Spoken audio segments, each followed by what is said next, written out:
Bonjour à toutes et à tous, j'espère que vous allez bien.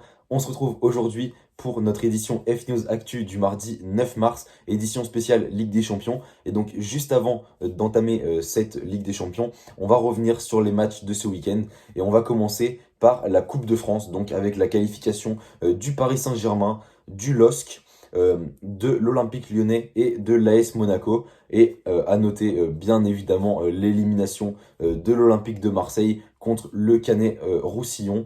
Voilà c'était le dernier match avant Sampaoli donc et donc ce sera une défaite contre une équipe de National 2 pour l'Olympique de Marseille. Voilà donc pour la Coupe de France. À noter que donc en huitième de finale, le Paris Saint-Germain rencontrera le LOSC et l'AS Monaco rencontrera notamment le FC Metz. Voilà pour la Coupe de France. En Angleterre, maintenant, le choc entre les deux équipes de Manchester City et Manchester United. Victoire 2-0 des joueurs de Manchester United. Ils réduisent un petit peu l'écart qu'il y avait contre Manchester City. Et ils mettent fin surtout à cette énorme série d'invincibilité qui était de 21 matchs. Voilà, il n'y aura pas de 22 matchs pour Manchester City qui donc ont perdu 2-0. Autre match très important, le succès 2-0 de Chelsea contre Everton. Voilà, Chelsea sous Thomas Tuchel qui est vraiment en très grande forme. Et donc, à noter, une équipe qui est moins en forme, vraiment, c'est Liverpool. Liverpool qui a perdu 1-0 pour la sixième fois consécutive à Anfield. Donc, une défaite, c'est la sixième consécutive.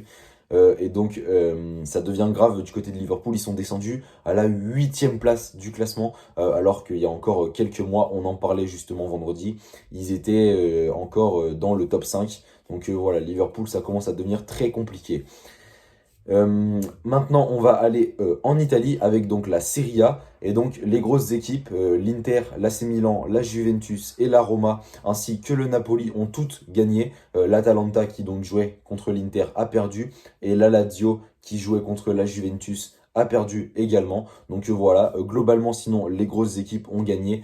En tout cas en Serie A, donc le classement ne change pas énormément. Donc on retrouve toujours l'Inter premier et l'AC Milan deuxième. On va maintenant en Espagne très rapidement avec la défaite du FC Séville 2-1 contre Elche. Donc c'est un petit peu surprenant de voir Séville perdre contre Elche. Ils ont un match très très important ce soir contre le Borussia Dortmund, mais on l'évoquera juste après. Et donc le FC Barcelone qui s'est imposé 2-0 contre Osasuna avec à noter une petite joie pour le but de Ilaix Moriba. C'est son premier but donc avec l'équipe première de Barcelone. Et le match très attendu entre l'Atlético et le Real Madrid, score final un partout. Voilà, avec l'Atlético qui avait ouvert le score et le Real Madrid qui a su revenir au score. Et donc le Barça qui prend 2 points d'avance sur le Real et qui revient maintenant bien sur l'Atlético. Donc attention quand même à l'Atlético. On va donc maintenant entamer cette semaine de Ligue des Champions.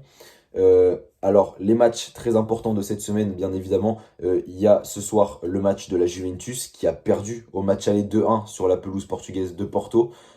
On va voir comment est-ce que ça va se passer cette fois-ci du côté de Turin. Bien sûr, du côté de Porto, il y a des joueurs qui sont incertains, comme Pepe, par exemple, ou encore Jesus Corona.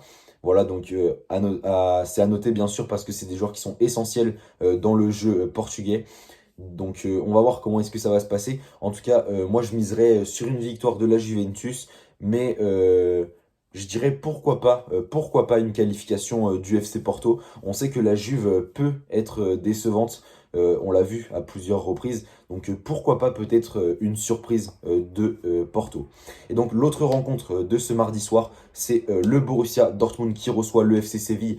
Score du match aller, victoire 3-2 de Dortmund à l'extérieur. Donc Dortmund qui en ce moment est plutôt en forme. Ce week-end, ils ont perdu 4-2 contre le Bayern Munich dans le Klassiker. Voilà, on va voir comment est-ce que ça va se passer encore une fois, mais moi je miserais quand même sur une qualification de Dortmund, même si on le sait, Séville peut à tout moment renverser la tendance. En tout cas, je pense encore une fois, je vous l'avais dit déjà pour le match aller, que ce sera un match avec beaucoup de buts. Moi je pense à un petit 2 partout, je pense que ce serait le score final selon moi. Et donc, les matchs de demain, on retrouve le FC Barcelone en déplacement sur la pelouse du Parc des Princes. Voilà, le FC Barcelone qui a perdu 4-1 au match aller. Neymar qui sera forfait pour ce match retour. On l'avait entendu qu'il serait peut-être présent, mais donc non, ça a été officiel, il sera donc forfait. Et l'autre rencontre de demain, c'est donc Liverpool qui reçoit le Rosenball Leipzig. Voilà. Alors Liverpool qui a gagné 2-0 au match aller, donc ils ont une avance assez confortable et là ils reçoivent, donc ça devrait le faire pour Liverpool. Mais bon, on a vu qu'ils sont en difficulté ces temps-ci et Leipzig, on l'a vu également, est une équipe qui fonctionne plutôt bien. Donc il faut se méfier de la part de Liverpool parce que c'est pas encore gagné à 2-0, tout peut encore se jouer et on verra donc demain soir comment est-ce que ça va se passer. En tout cas, on en reparlera bien évidemment vendredi soir. Et on évoquera bien sûr les matchs à venir ce week-end. Mardi prochain, une autre édition spéciale Ligue des Champions. Bien évidemment, vendredi, on reparlera également des matchs de Ligue Europa parce que voilà, il y a le match aller qui se joue donc ce jeudi.